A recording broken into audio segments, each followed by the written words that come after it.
আমাদের সমাজে অনেক সময় চুরি, ডাকাতি এবং দস্যুতা এই ধরনের কোনো না কোনো ঘটনার কিন্তু শিকার আমাদের সমাজের মানুষ কিন্তু হয়ে থাকে। তো এই কোনটা চুরি, কোনটা দস্যুতা, কোনটা ডাকাতি এটা সঠিকভাবে আমরা না জানার কারণে অনেক সময় কিন্তু মামলা মোকদ্দমা করতে কিন্তু আমাদের অনেক সময় আমরা ভুল হয়, আমরা সঠিকভাবে বুঝতে পারি না। তো আজকের যে ভিডিওটা আছে একটু বড় হবে। কোনটা চুরি, কোনটা ডাকাতি, কোনটা দস্যুতা এগুলা নিয়ে আজকে কিছু কথা বলব। আপনাদের অবশ্যই এটা কাজে আসবে। প্রথমে আমি একটি ঘটনা দিয়ে শুরু করি। দেখা যাচ্ছে আপনাদের গ্রামের কোনো একটা বাড়িতে এই বাড়ির লোকজন হঠাৎ করে কোনো জায়গায় বেড়াইতে চলে গেল। তো এখন এই বাড়িতে কেউ নাই।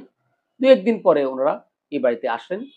এসে দেখলেন ঘরের অনেক মূল্যবান জিনিসপত্র চোরেরা কখন নিয়ে গেছে কেউ বলতেই পারতেছে না। তখন এই বাড়ির যে গৃহকর্তা আছে উনি থানায় গেলেন মামলা করার জন্য। উনি গিয়ে বলতেছে, "আমার ঘর ডাকাতি হয়ে গেছে। আমি মামলা করতে আসছি।" তখন ওসি স্যার বলতেছে, "না, এটা ডাকাতির ঘটনা ঘটে নাই, এটা চুরির ঘটনা ঘটেছে।"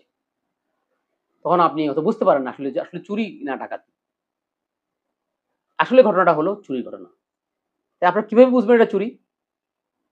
এটা আমাদের যে পেনাল কোড আছে, যাকে দণ্ডবিধি বলা হয়, সেই দণ্ডবিধি আইনে বলা আছে যে ৩৭৮ ধারায় যে যদি কোনো অস্থাবর সম্পত্তি মালিকের অজান্তে কোনো অসৎ উদ্দেশ্যে এক স্থান থেকে যদি অন্য স্থানে হস্তান্তর করে সেটা হলো চুরি। যেহেতু অজান্তে মালিক দেখে নাই, যদি মালিক দেখতো মালিকের সাথে বাকবিতণ্ড হতো। অনেক সময় যে চোরেরা বাড়িতে চুরি করতে আসে, গৃহকর্তা জেগে উঠলে কয়, "এই কথা বলবি না, কথা বললে তোকে গুলি করবো, মারবো, কাটবো।"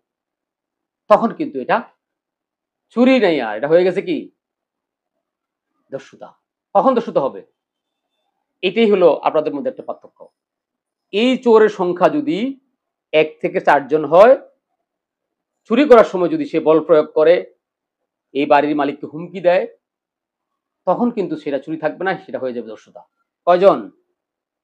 ৪ জন। আর এই চোরের দলই যদি ৪ জনের অধিক হয়ে যায়, মানে ৫ জন হতে হবে কমপক্ষে। ৫ থেকে অধিক হয়, তখন এই চোরেরাই যখন চুরি করতে গিয়ে মালিককে আঘাত করলো, ভয় দেখালো, গুলি করলো, আহত করলো, হুমকি দিল, এই ঘটনা যখন ঘটবে তখন এই চুরির ঘটনাটাই কিন্তু ডাকাতি হিসেবে গণ্য হবে। তো আমি আপনাদেরকে বলবো, আপনারা আপনাদের কাহারো বাড়িতে যদি এরকম চুরির ঘটনা ঘটে, আপনারা কাউকে দেখেন নাই, যত সংখ্যায় যাই হোক তারা, ১ জন হোক, ১০ জন হোক, এটা কিন্তু চুরি। আবার যদি এই চুরি করার সময় বল প্রয়োগ করা ১ থেকে ৪ জন হলে, যদি দেখাদেখি হয়, বল প্রয়োগ হয়, হুমকি-ধামকি হয়, তাহলে এটা দস্যুতা বলে গণ্য হবে। আবারও বলছি, এই চোরের সংখ্যা বা এই দস্যুদের সংখ্যা অথবা যারা এই ডাকু বা যারা এই ধরনের অপরাধ করতে আসছে তাদের সংখ্যা যখন ৫ এর অধিক হয়ে যাবে, তখন কিন্তু সেটা ডাকাতি হিসেবে কিন্তু গণ্য হয়ে যাবে। এবার আমি বলি চুরি কিন্তু আবার এখানে ২ প্রকারের আছে। ২ প্রকার কি? এই চুরিটাই যদি ঘরের ভিতরে হয়, তাহলে হলো কি?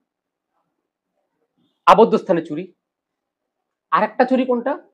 ঘরের বাইরে। দেখা যাচ্ছে আপনি এটা একটা বাড়ি। এই বাড়ির সামনে একটা খোলা অংশ আছে।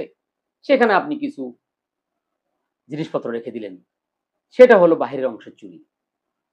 খোলা জায়গায় চুরি। কোন চোর কোন আবদ্ধ স্থান অথবা ঘরের ভিতরে চুরি করে, এই ঘরের মধ্যে চুরি করলে চুরির অপরাধটা হবে পেনাল কোডের ৩৮০ ধারার অপরাধ। আর যদি এই চুরিটা ঘরের বাহিরে বা খোলা জায়গায় এই চুরিটা করা হয়, সেই চুরিটা হবে পেনাল কোডের ৩৭৯ ধারার অপরাধ। যে অপরাধের জিনিসগুলো কি হতে পারে? যেমন আপনি বাহিরে কিছু কাপড়-চোপড় রাখলেন বা কোনো মূল্যবান একটা জিনিস বাহিরে রেখে দিয়েছেন, সেটা বাহির থেকে তারা এটা নিয়ে চলে গেল। একটা মোটরসাইকেল রেখে দিয়েছেন এখানে, একটা সাইকেল রেখে দিয়েছেন, ওরা নিয়ে গেল। পেনাল কোডের ৩৭৯ ধারার কিন্তু অপরাধ। এছাড়া আরেকটি চুরির ঘটনাও রয়েছে।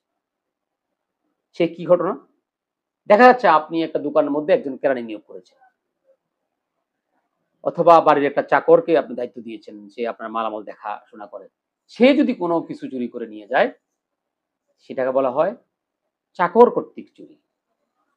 এই চুরিটি হলো প্যারাল কোডের ৩৮১ ধারার অপরাধ। আপনারা অনেক সময় বাড়িতে চাকর রাখেন, কাজের মানুষ রাখেন, তারা কিন্তু মালিকের অজান্তে তারা এই ধরনের চুরি করে নিয়ে চলে যায়।